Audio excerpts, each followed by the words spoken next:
Good morning 11th class.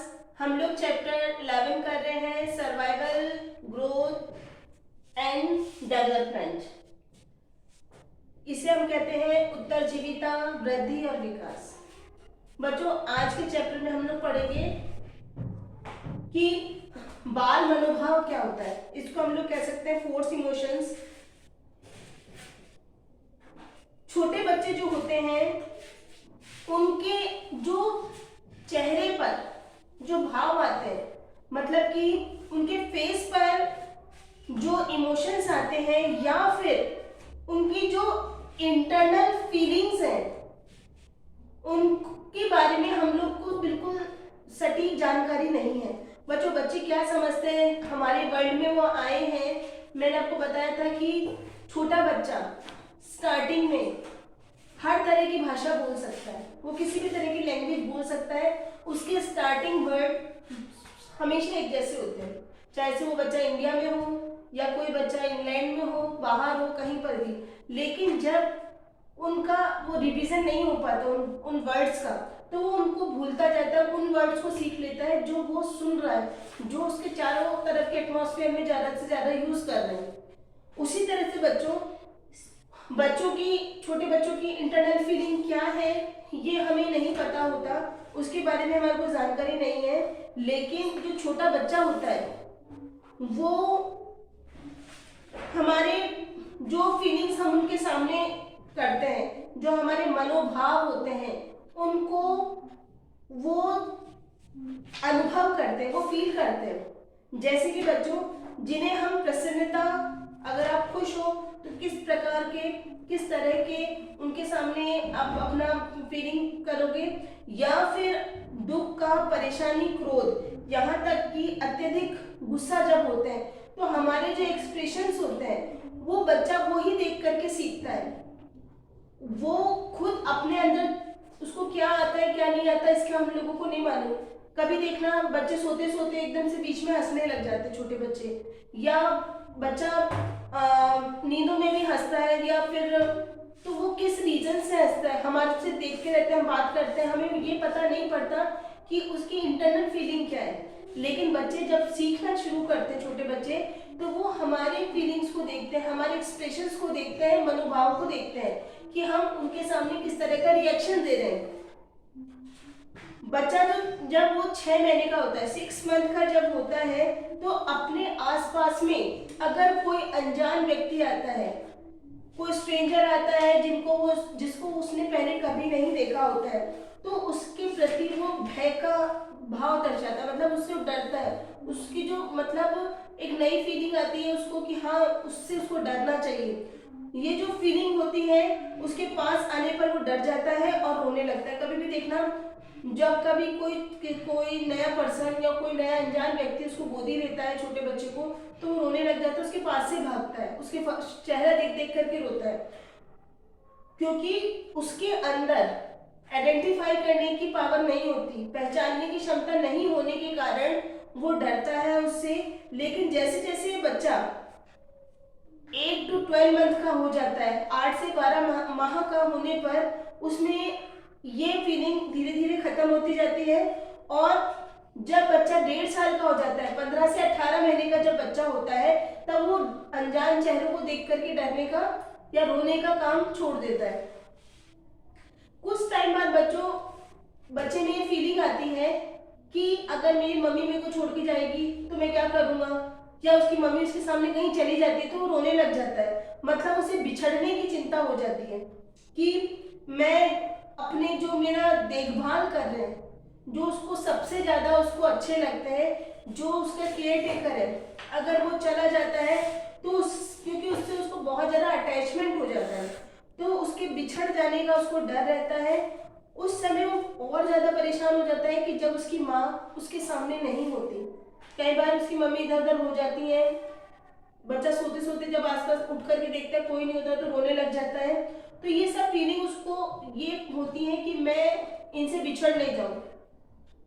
यह जो डर है, ये वाला जो डर है, वो 12 से 18 महीने की आयु तक रहता है।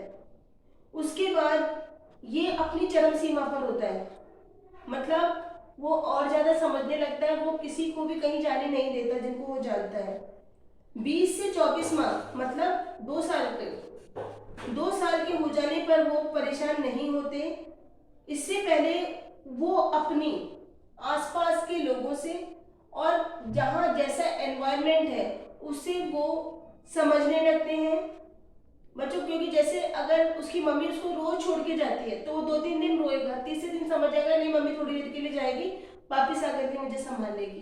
तो ये जो समझदारी है वो धीरे धीरे वो सीखने लग जाता है बच्चों। इसमें हम लोग सेकंड पॉइंट अप करेंगे कि माता पिता द्वारा बच्चों का लालन पालन की विधियां क्या है। मतलब कि छोटे जो बच्चे हैं उसके अपब्रिंगिंग कैसे की जाती है। सभी बच्चे जो हैं वो अपने माता पिता के लाडले होते हैं, आप लोग भी हो अपने मम्मी पापा के।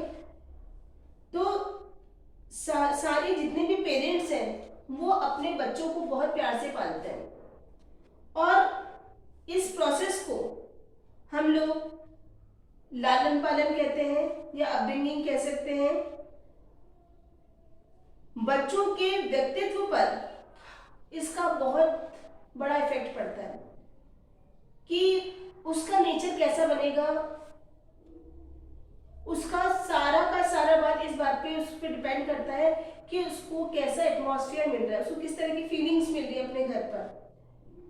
उसको जब हम उसको व्यवहार करना हम ऐसा व्यवहार करना सिखाते हैं जो हमारी सोसाइटी के लिए मान्य हो, हमारा समाज उसको अच्छा मानता हो, हम उस तरह का व्यवहार उसको सिखाते हैं। जैसे आप छोटे बच्चे को नमस्ते करना सिखाते हैं कि जय करो, ढोक देना सिखाते हैं, गुड मॉर्निंग करना सिखाते हैं, बाय करना सिखाते हैं। तो ये सारी जो बातें हैं वो हमारी सोसाइटी में बहुत अच्छी मानी जाती है। हम उसे गाली देना नहीं सिखाते, मारना नहीं सिखाते, किसी के ऊपर कुछ फेंकना नहीं सिखाते। ये सब गलत चीजें जो हमारे लिए गलत होती है, ठीक है। और उसी तरह से जैसे बच्चों अपन लोगों के यहाँ पर जानवर को मारना अच्छा नहीं होता, और गाय को जैसे कहते हैं गाय माता होती है इसको मारना नहीं चाहिए, कुत्ते को नहीं मारना चाहिए। लेकिन कई जगह ये चीजें जो होती है वो उनके लिए वो चीज सही होती है। तो हम उसको ऐसे नियम सिखाते हैं जो जिस कम्युनिटी में हम रह रहे हैं, जिस समाज में हम रह रहे हैं उसके द्वारा मान्य हो। तो माता पिता अपने बच्चों को आसपास के प्रत्यक्ष रूप से कहने अथवा अप्रत्यक्ष रूप से दूसरों को उस व्यवहार के करते हुए देखने से परिणाम स्वरूप सीखते हैं। बच्चों जो हमारे पेरेंट्स हैं, जो आप लोगों के पेरेंट्स हैं, वो आसपास में क्या हो रहा है, किस तरह का नॉलेज हो रहा है। बच्चों आजकल छोटे छोटे बच्चों को स्टार्टिंग से मतलब उनका बचपन खत्म करके उनको स्टार्टिंग से पढ़ने भेज दिया जाता है, पढ़ा दिया जाता है, क्योंकि आजकल दौड़ इतनी है, हर कोई देखता है कि मेरा बच्चा पीछे नहीं रह जाए। तो आसपास के माहौल को देखते हुए हर पेरेंट्स ये चाहता है कि मेरा बच्चा भी ये सब चीजें सीखे और इनसे आगे बढ़े। हमारे बच्चों जो हम लोग छोटे बच्चों को इस तरह का बनाना चाहते हैं कि वो हमारे समाज के नियमों को मान सके, धारणाओं को, ठीक है, और संस्कृति को मान सके। जो ऐसे काम करे वो इस तरह के काम करे जो हमारे लिए वांछनीय है। जैसे कि हम जैसे मोमडन्स में होता है, बच्चों को नमाज पढ़ना सिखाते हैं, मस्जिद में ले जाते हैं और किस तरह से उनको अजान अदा की जाती है, वो सब चीजें सिखाते हैं। तो बच्चों ये जो प्रोसेस होता है वो कहलाता है समाजीकरण। सोशलाइजेशन बच्चों के लिए बहुत ज्यादा जरूरी है। बच्चों कई बार क्या होता है कि कई टेक्निक्स बच्चों को डिसिप्लिन के लिए काम में ली जाती है, जिसके बेस पर हम उनको डिसिप्लिन सिखाते हैं। कई पेरेंट्स तो अपने बच्चों को गलत काम करने से रोकने के लिए वो उनके साथ उस बारे में बात करते हैं, उनसे डिबेट करते हैं, तर्क वितर्क करते हैं, ताकि वो गलत काम बच्चों को करने से रोक सके और वे अपने अनुशासन में कठोर होते हुए भी बच्चों के साथ स्नेहमय और कोमल व्यवहार करते हैं, ठीक है। वो बच्चों को सिखाते हैं, जैसे बच्चे ने गलती करी, किसी को काट लिया या किसी को छोटे बच्चे को मारा या कुछ भी करा, तो वो उसको रेगुलर सिखा रहे हैं, लेकिन इस तरह से इतने ज्यादा कठोर नहीं होंगे कि उसका ध्यान ही नहीं दें। वो अनुशासन में कठोर होंगे, डिसिप्लिन में बहुत ज्यादा स्ट्रिक्ट रहेंगे, लेकिन उनका जो प्यार है वो कम नहीं होगा उस बच्चे के लिए, उसका ध्यान रखना सब चीजें उसको प्रॉपर रहेगी। तो इस व्यवहार को स्नेहमुखी अनुशासनात्मक व्यवहार कहते हैं। इसके अपोजिट वे बच्चे जिनको पेरेंट्स बहुत ज्यादा डरा के रखते हैं और बिना रीजन बताए, बिना किसी के रीजन बताए बच्चों को डरा देते हैं कि आपको यहाँ नहीं जाना। अब वो क्यों नहीं जाना वो नहीं बता रहे, बस नहीं जाना, और उसके लिए बहुत ज्यादा कठोर हो जाते हैं, यहाँ तक कि वे बच्चों को शारीरिक दंड भी देते हैं। तो इसको हम लोग शक्ति उन्मुखी अनुशासनात्मक दृष्टिकोण कहते हैं। बच्चों आज की क्लास में हम लोग इतना ही करेंगे, नेक्स्ट हम कल की क्लास में करेंगे। Thank you.